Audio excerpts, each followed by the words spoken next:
Hey guys, Merry Christmas. How's it going? Hope you're having a great holiday season. So I just wanted to shoot a quick video for you to wish you a happy holidays and a Merry Christmas, and to wish you all the best for this coming year, and to take a few minutes just to recap some important concepts over the previous year that I think are really important to remember no matter what your goals are. And these are things that are ubiquitous. They're kind of overriding themes that are really important to keep in mind with whatever you're working towards. So, and I mentioned these in my previous newsletter, so I wanted to kind of touch upon them and hopefully give you some encouragement as you move into the holidays and beyond. So the first thing I want to mention is that I believe that we all do the best we can with the information that we have. So it's very easy to blame our parents for not doing things when we were young or whatever. But the reality is that they did the best they could with the information that they had. Just the same way that you are doing the best you can with the information that you have. And that's really all we can ask for, right? There's things that we don't know about, and we can't be held responsible for not knowing those things. However, once we learn those things as we grow, then we can become perhaps a better version of ourselves and kind of elevate our game in life. But at this current moment in time, don't beat yourself up for not being where somebody else is. Never compare your beginning to somebody else's middle, okay? Never forget that.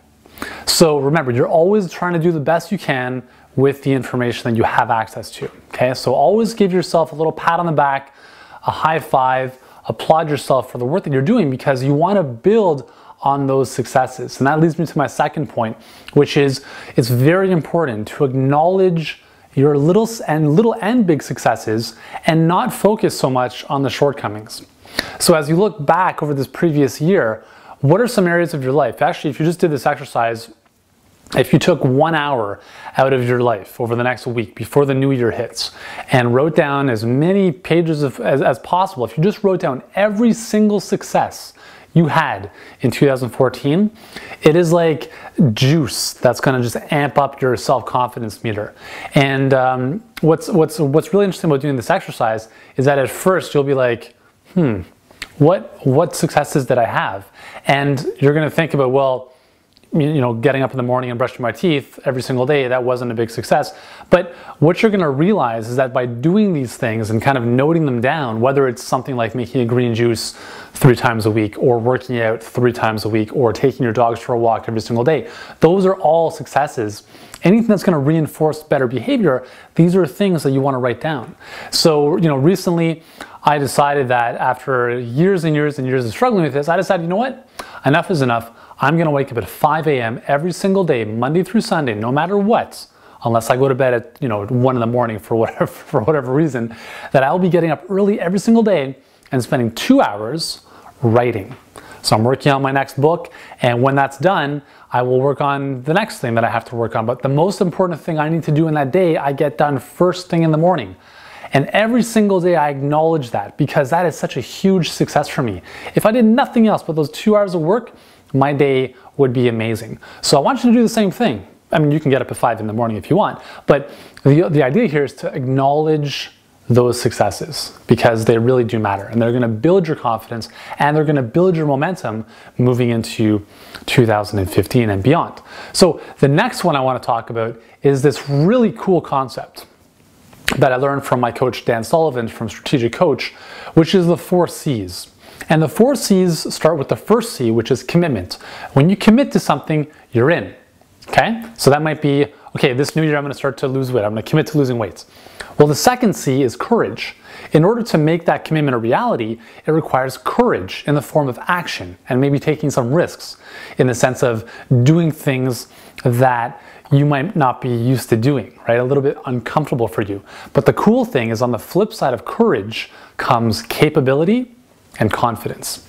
And you cannot get either of those without the courage that it takes to make your commitment a reality. Pretty awesome. So courage is really important, and I encourage you to build courage into your future. If you want a bigger future, if you want bigger goals, if you want to achieve whatever dreams you have, build courage into that. Acknowledge right from the get-go that it's going to be tough. There's going to be moments of weakness, and there's going to be challenges. And if you account for that up front by building in that courage and understand that it's not going to be all kind of peaches and roses, right? You want to build in elements of reality where it's going to be like, hey, you know what? I'm going to be scared. And that's okay, because fearfulness, or having that fear, is a sign that courage will be required to make that goal a reality for you. The final thing I want to mention is the importance of speaking well of yourself and of others. Honor others and honor yourself. A lot of people speak to themselves in a way that would be considered emotional abuse if it were projected to anybody else. So think about speaking well of others, because when you speak poorly of others, it reflects poorly on you. Give praise to others, honor others, write them notes, write them thank you cards, just give people compliments and praise on a daily basis, expressing gratitude for having them in your life.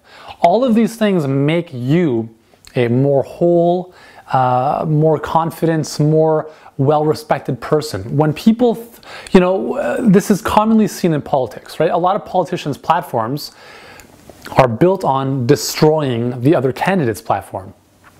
And I think that's completely ridiculous. I'm going to vote for this person because they are making this person look bad. That makes no sense at all.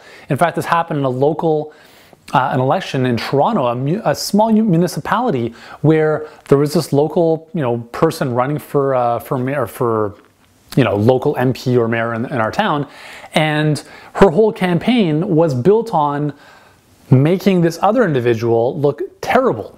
And this other individual was actually like a really good person. And when I saw that, I was just like, you know what? Done. Like, I'm not even going to consider voting for you, because that is just such a poor reflection of her character and how she approaches life. At least that's the way I see it.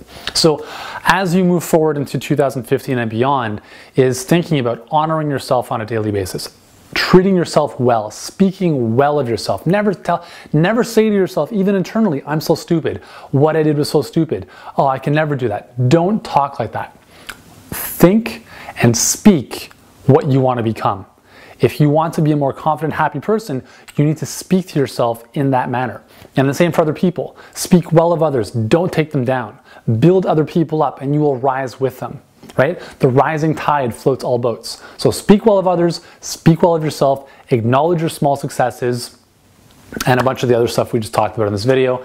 And anyways, I hope those messages, those words of wisdom, at least that kind of really have hit home for me this past year, make a lot of sense for you. And again, I wish you the best holiday. Thank you so much for being part of my community and allowing me to do ridiculous videos like this that allow me to express my creativity and share my wisdom with you, so that you can live a healthier and wealthier life, really, because that's really what it's all about.